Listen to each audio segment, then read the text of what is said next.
folks, it's Patriot Nurse, and today we're going to talk about the real shelf life of pharmaceutical drugs and what, from my research, the FDA is not telling us.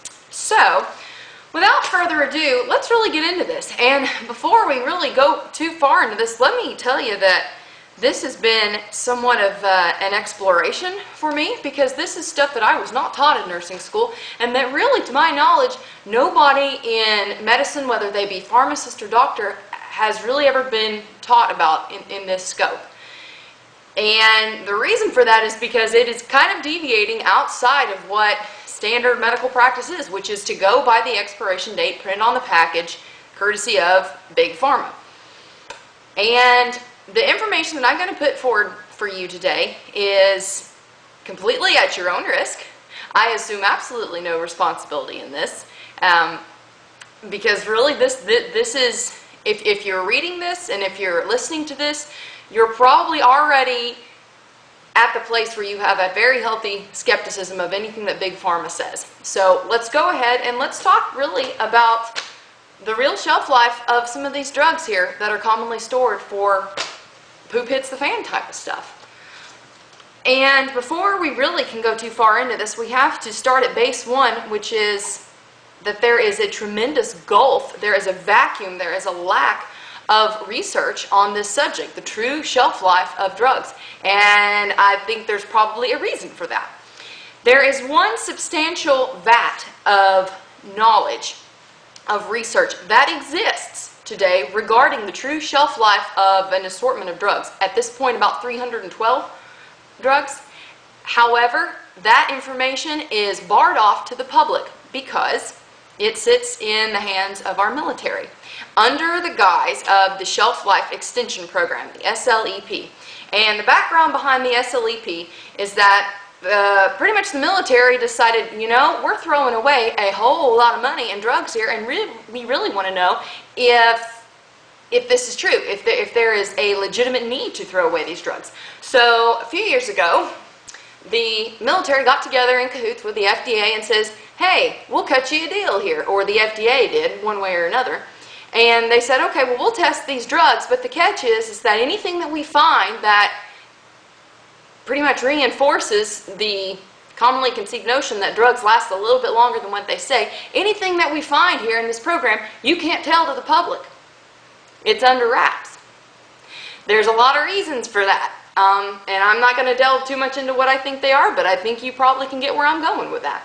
If you look on the military's website, and I'm going to give you these links here to everything that I've found. If you look on the Army's website, there's a little disclaimer here, and it says, SLEP administrators have fielded several calls recently from individuals wanting to share this information with local civilian counterparts. That is not permissible, as it is not only a violation of the terms agreed to by the FDA, but also a violation of the Memorandum of Agreement, blah, blah, blah, blah, blah. So basically what it says is, there are good people in the military who realized, hey, this could save a lot of people a lot of money, so why don't we tell them? And basically, upper echelon says, oh, no, the FDA says we can't do it. The FDA says, even though we know this stuff is true, and even though we know that these drugs truly last longer, you're not going to tell anybody. So, let's talk about what these drugs are. And everything that I have found here is accessible to you, the public, and I'm going to give you the links here. Let's talk about what's probably on your mind right now, which is, okay, this is great, Patriot Nurse here, but what can I take and what can I not take? According to what I have found here, and I'm going to put this all out there for you, there is a bracket here of drugs found by the SLEP that are not considered permissible to take beyond the expiration dates. And they are nitroglycerin, liquid antibiotics, insulin, water purification tablets, and mefloquine, which is a malaria treatment drug.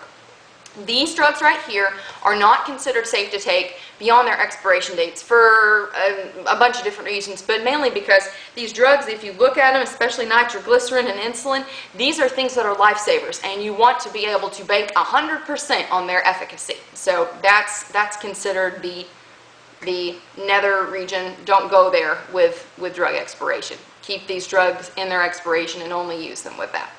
However, in the SLEP program, there were several drugs that were found to have a very long shelf life past their expiration date, and among them are Cipro.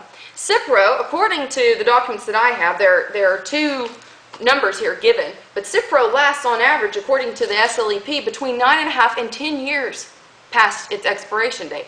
A lot of money to be saved there. Wonder why the FDA didn't want that to get out. Another drug here is Valium. Valium auto-injector. Valium here, of course, if you are an epileptic, you know that especially with children who have seizures, Valium is pretty important.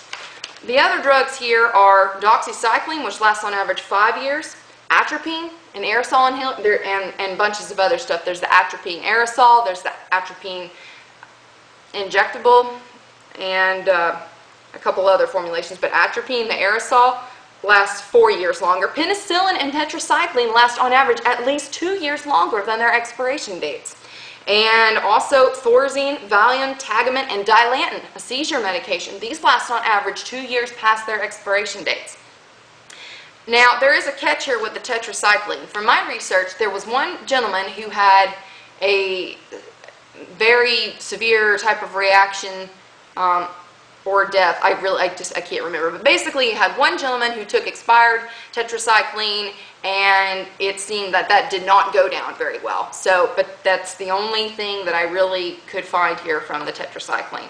The other thing with the SLEP program they found is that lactated Ringer's lactate, the IV solution we use for rehydration and a couple other things, LR and lidocaine last on average 33 months longer than what their expiration date is. So really, 1.5 to 2 years, according to the SLEP, it seems to be pretty standard for that.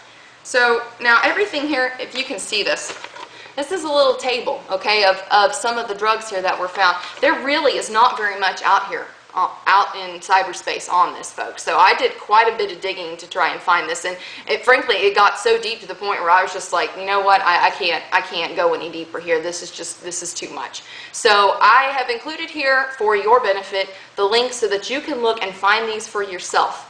Again, I assume absolutely no responsibility with this, but I've had so many people that ask me, and rightly so, right? I wanted to know. I've had so many people who asked me about this that I just had to look it up and try and see if I couldn't dig up something on this for myself. So I hope this has been helpful for you today, and we'll see how the reception is for it. So for now, this is Patriot Nurse signing off, and I'll see y'all later. Bye.